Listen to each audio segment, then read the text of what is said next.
সিনেমার জগতে যাতে আর্থিক ক্ষতি না আসে ব্যবসায়ীদের।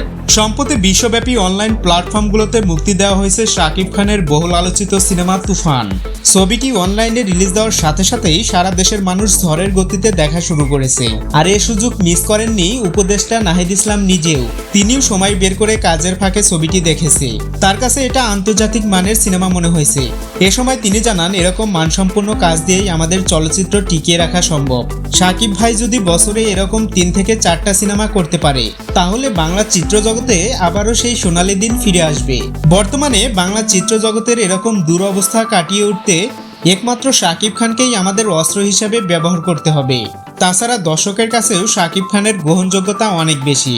যে যত কথাই বলুক, পৃথিবীর কোনো দেশে এরকম একজন সুপারস্টার দিয়ে ইন্ডাস্ট্রি টিকিয়ে রাখতে দেখেনি। শাকিব খান না থাকলে বাংলা চিত্রজগতের নাম মান্না সালমান শাহর মৃত্যুর পরেই মুছে যেত। আজ তিনি বেঁচে আছে, নিয়মিত কাজ করে যাচ্ছে। সে যখন ফিল্ম ছেড়ে চলে যাবে তখন সবাই তার গুণগান গাইবে।